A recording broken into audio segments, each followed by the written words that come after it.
350,000 black women lost their job in the first 6 months of this year. I just lost my job today. No warning, no nothing. They wouldn't even tell me why. I don't know. I didn't do anything wrong. Oh, my corporate job just fired me. I went in today all nicely dressed like I am, and they sat me down and told me they were letting me go.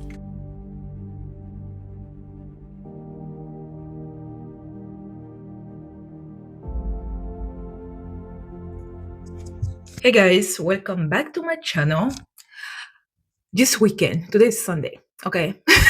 I've been trying to vlog all week. I'm just exhausted, like literally exhausted. And I think because I haven't slept much. And there was a study that I read that women needed 10 hours sleep. Apparently the whole study of people need 8 hours of sleep every night was actually, tested on men and not on women. And then when they finally tested it on women, turns out we need 10 hours of sleep. And I'm not good at sleeping as much, so I have to make an effort when it comes to that. But anyway, I know I'm in the bathroom. I just finished getting ready. Corporate America, right? Let's talk about this. It's bad. It's just bad. It's terrible. Many things have been happening. I've got some questions about do I regret being in the US at the moment? Am I going to leave the US because of all the instability and the political climate as well, and blah, blah, blah? All I want to say is this, because the statistics are horrible when it comes to Black women and being a Black woman in the US. 350,000 black women lost their job in the first 6 months of this year. But they talk about, the unemployment rate ticked up a little, but it doubled, almost doubled for black people. If you look at the fact that black women are the most educated segment of our society, white men are the most uneducated. This was bound to happen. And the fact that there were a lot of black men and Latin men who helped this happen is something it's hard for me to reconcile. I just got let go from my job as part of organizational shifts and return to office. As you guys know, I have been a remote employee for the past 5 years, really since the beginning of the pandemic. And I'm crying not because I'm sad that I got let go. Obviously, the instability of losing an income always sucks. What sucks most about being let go is somebody taking control out of your hands.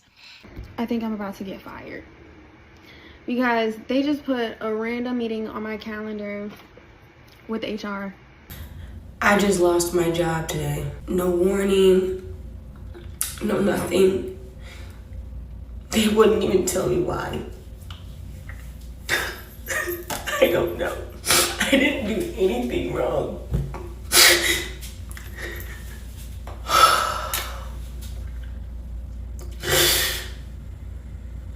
I have no savings.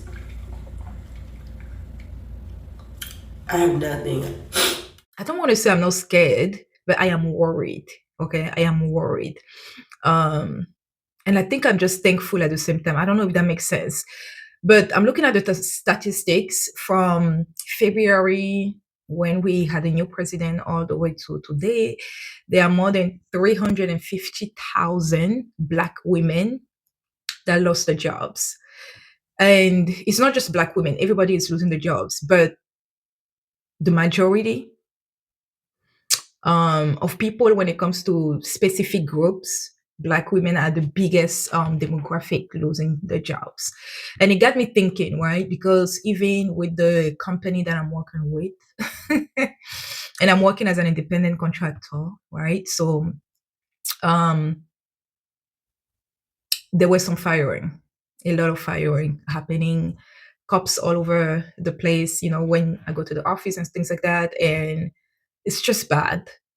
And you cannot not be worried with the current climate. You cannot not be worried. You have to. And I'm somebody who doesn't panic, or I don't, get frustrated and things like that. Like, I believe in whatever happens. And sometimes when an opportunity is given to you, it's given to you because you were supposed to be there at that time, right? I believe in that like from the bottom of my heart. Like you're supposed to be somewhere at a specific time, hence the positioning of where you are right now. Okay. And maybe you need to do more work spiritually as well in order to really figure out where is it that you're supposed to be, right? So thinking about that, right? Sometime in order to be at a better place, in order to land a better job, in order to switch gears, we may not have enough willpower to remove ourselves from a situation. Then life is going to push us out of that situation, right? And I feel like when I see some people crying and, and being frustrated because the average American lives paycheck to paycheck, and it's scary to not know where the money is going to come for next month bills, and if you have children and things like that. And I know it's frustrating, right? I think I thought about myself, but I am not the perfect example of an American household, whatever, because you guys know 5 years ago I made a decision to relocate to Africa, and I come here once in a while. And sometimes I come here because I have, a company that reach out, they want to work with me, blah, blah, blah. And I'm here, right? And that's what happened recently. Came here. There was a company that wanted to work with me. They were waiting on me to get back to the US. I came back and then it did not work out. And then this one came later, and a couple weeks later, and then finally worked out, right? So I do have a plan B when it comes to, do I have to be here or not? The answer is no, I don't have to. Do I want to be here right now in this season? The answer is yes. Okay. Because there are so many other things in the background that you guys don't have any clue about. And even though I share, I open my heart here and I share it with you guys, some of the things, but there are things that, of course, I'm not going to share everything.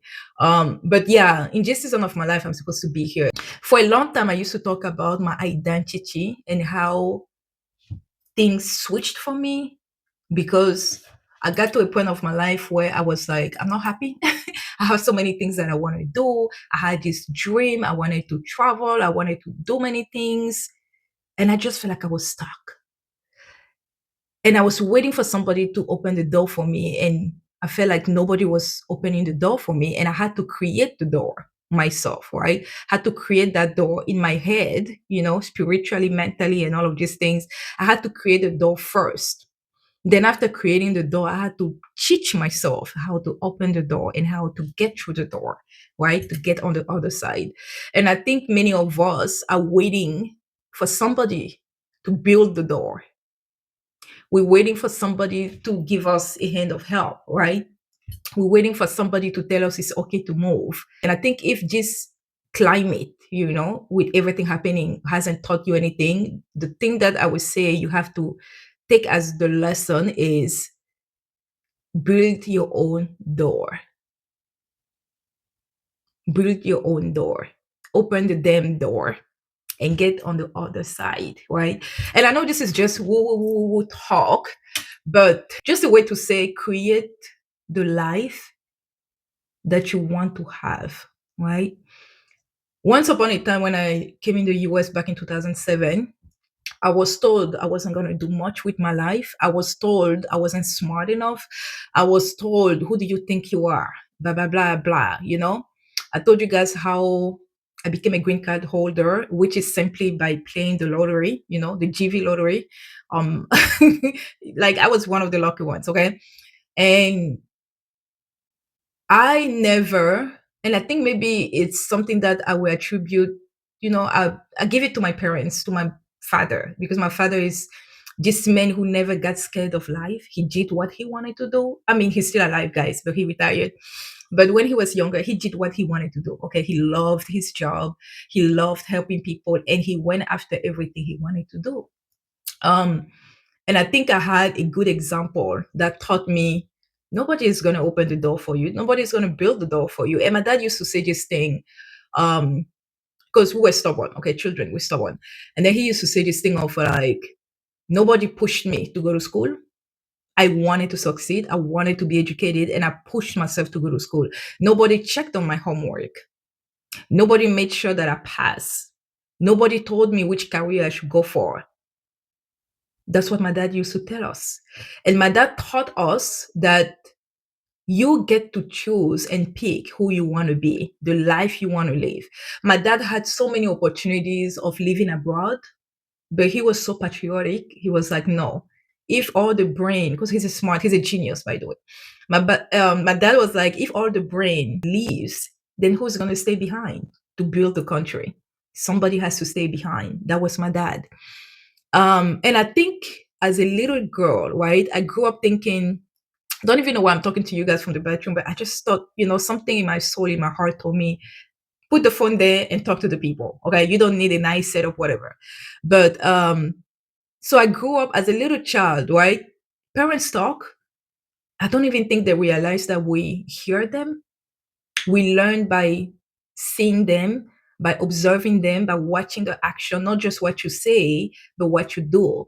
And I saw the perfect example of somebody who lived his life according to what he wanted, he desired. And so when I had a dream, the American dream, I had a dream. I was like, I want to live abroad. I want to speak English. I want to do this, I want to do that. Keep in mind, my first language is French, and then Bassa, and then English. That was a dream. That was a dream. And I watched Gabrielle. I always tell the story. Gabrielle Union on, I forgot the name, with LL Cool J. The movie where she's a mean sister, whatever. If you guys know, I'm gonna put the title there. And I just liked the way she was a boss babe. She was mean, don't get me wrong, but she was a boss babe, and I loved it. I think it's just a dynamic of seeing a Black woman who was so confident, even though she had insecurities. That got me thinking, I want to be like that. She inspired me. I watched that movie, and that was it. My dream was to come to America. And then it came. and then it became my reality, right? And my parents even fought the idea, because how would you just get to America? Like, nobody lives there. We don't know nobody who lives there. We don't have family there. How are you going to get there? And I said, if you guys don't allow me, because I always tell the story like I blackmailed my dad. And I told my dad is an educated man. I said, if you don't let me go, I'm just going to disgrace this family. I'm going to get pregnant. Keep in mind, I was a virgin. And then I basically said, I'm not going to go to school, because my dad wanted all of us to go to university, all of these things. And I said, I'm not interested if I have to remain in Cameroon. So I always had blackmailed him, but it was a way for me to convince him, because I knew my dad was scared that I was going to be in the US alone. But all of that to say, I created the dream in my mind. I really crafted, for real. Like, every time I think I crafted the life that I wanted to have. I decided on how I wanted to live my life. Even when I went to university and I was like, which degree am I going to go for? I was like, I want to learn about money. That was the thing. I want to learn about money. I want to be able to know how to budget, know how to run a company, because the goal for me was to always be an entrepreneur and have this American dream, whatever. And I made it happen, right? Had my accounting degree, whatever. Started working, in the audit sector, whatever. Life was okay. It wasn't perfect, but it was okay. I dreamt of the apartment that I wanted to have. And I got the apartment of my, like, it's funny when I'm saying it right now, right? Because everything happened in my mind. I built the dream in my mind before it became a reality. And I know it sounds hoo, but guys, the ability to make your brain believe, because you can do it, right? Like, we make our brain remember the trauma that we had when we were younger, the trauma that we had in relationships, the trauma that we were inflicted in whatever situation we had to go through. Why is it that we cannot create happy moments? Whether the happy moments happened or not, we can actually create an entire story, a fairy tale world in our brain. And this is what I realized over time when I look at my life today and people are asking me, oh my God, with everything happening, blah, blah, blah, blah, do you want to still stay in the US? Are you like, why are you not going back to Cameroon? Because you build a life there, you have a life there, blah, blah, blah. This is what I'm going to tell you, okay? And for all the people going through hardship at the moment, this is what I'm going to tell you. It's about time that you really dare to build the door to get on the other side of the life that you want. And start from believing everything is going to work out for me. It may look like, oh my God, I lost my job. I don't know this. I don't know. Guys, I can't even explain to you the shit show that I've been through in the US. I can't explain to you the level of challenges I've had to overcome in Cameroon. And I can talk about it, but you guys don't live it. You can't, I mean, you don't experience it with me. And I have the ability to just simplify things, the way I will explain it to you with a smile. Somebody else who is experiencing what I'm experiencing is going to be like, what the heck? Why are you not crying? And you have to get to a place where if you understand that life is this simple, it's like we make it complicated. That's why I always say we make it so complicated. Life is supposed to be played, right? You're supposed to enjoy it. You're supposed to live it. You're supposed to go through the ups and downs. I look at Cameroon roads. I was having this conversation with my brother. I said, when I'm in Cameroon and I'm driving, right, the street is not always perfect. Sometimes you have potholes, but you get through the potholes and you keep moving, as long as you get to your destination. And I think that's how life is. Not every part and every season is going to be perfect.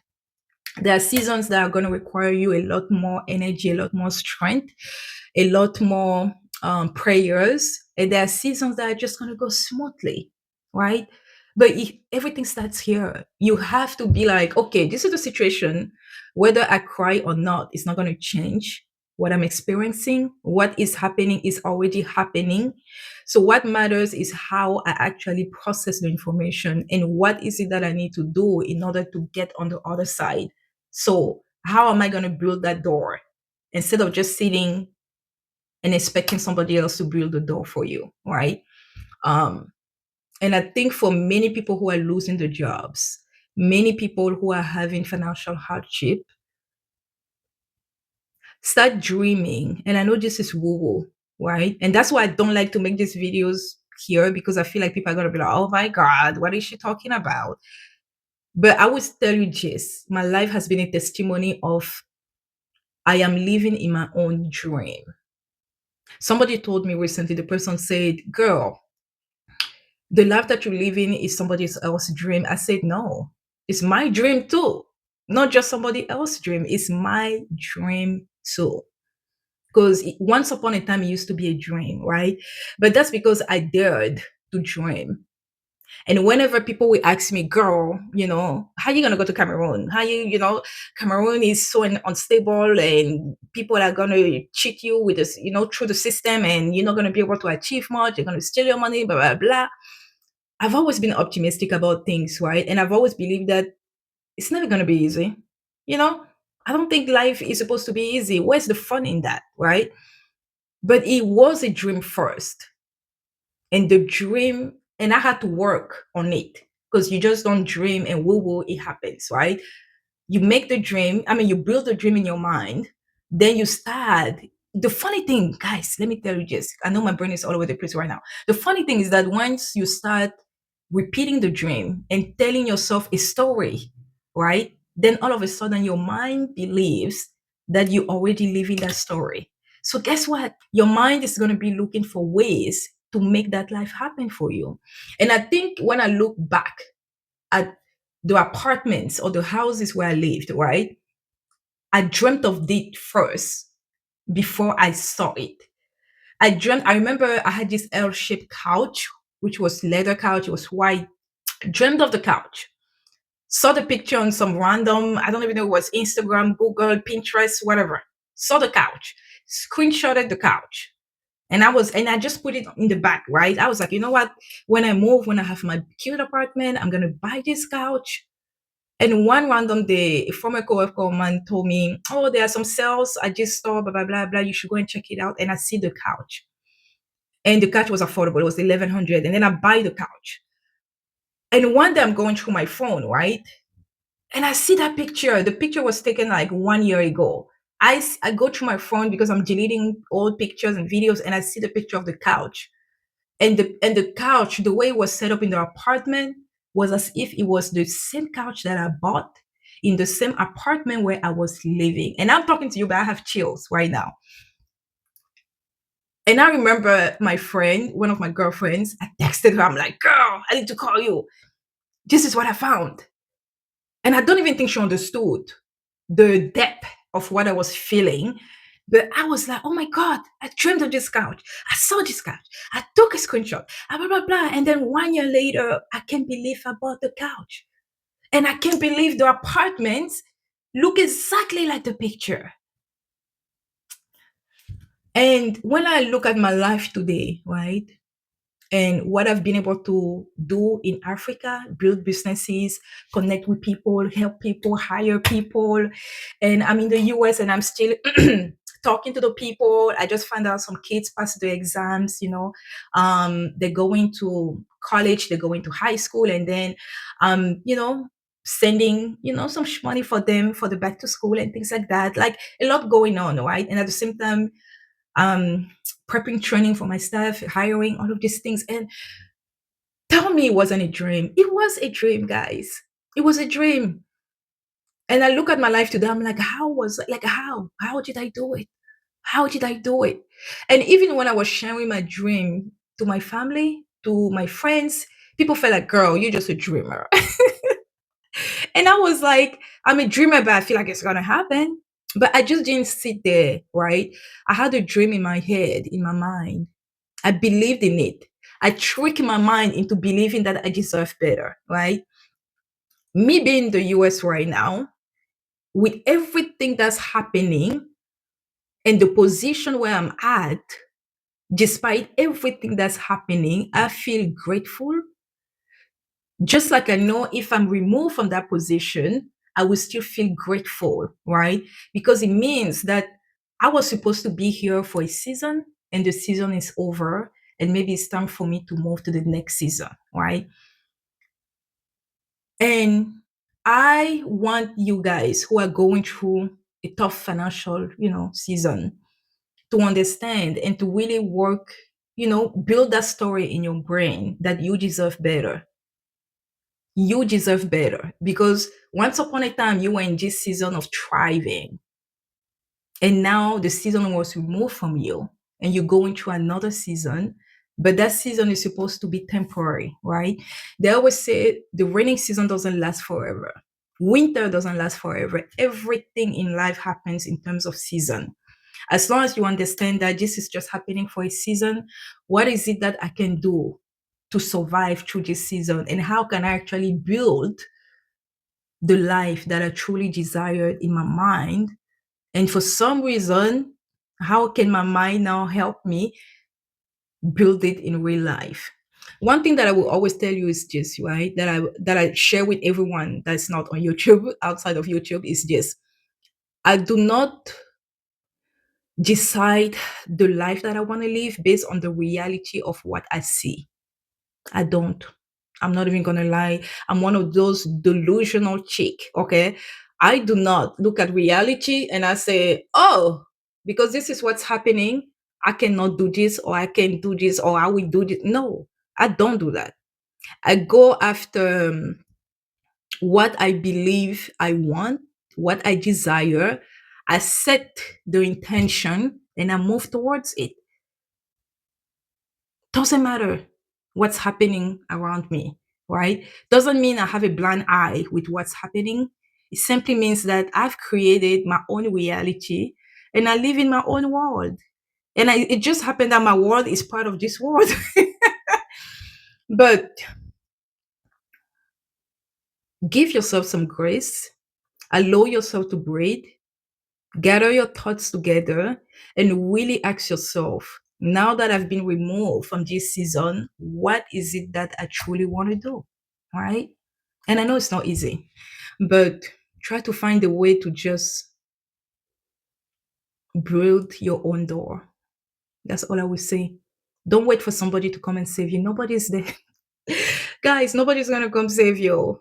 I've gone through so many days. Nobody was there to save me, you know. I had to get up and I had to do what I had to do. And now I'm on the other side. And I don't know how long this side is going to last for. I don't know if it's going to be for another 1 month, for another 6 months. All I know is that wherever I am, in this beautiful house, in this beautiful city, I'm good. And whenever that season ends, then let's move to the next one, you know? Just like I said, you know, the road is going to be rocky at some point. It's not just going to be a straight line, okay? That's not life. Where's the fun in that? So anyway, I'm going to head out and then, yeah. I got laid off today. And the entire time I'm just like, in my mind, I'm like, this is all a part of God's plan. This is all a part of God's plan. Like, yeah, it's sad, but it's also like, I can't be sad if it's God's plan. Like, it's written already. This is just a part of God's plan. And I have to accept that. And I did accept it. I was just like, you know what? No tears. Like, I haven't cried because there's nothing to cry about. Like, this ain't the first time I've had to face something like this. But I think what's different between now and those other times is I'm equipped to deal with it. You know, now I'm a full-time content creator. And that's my dream.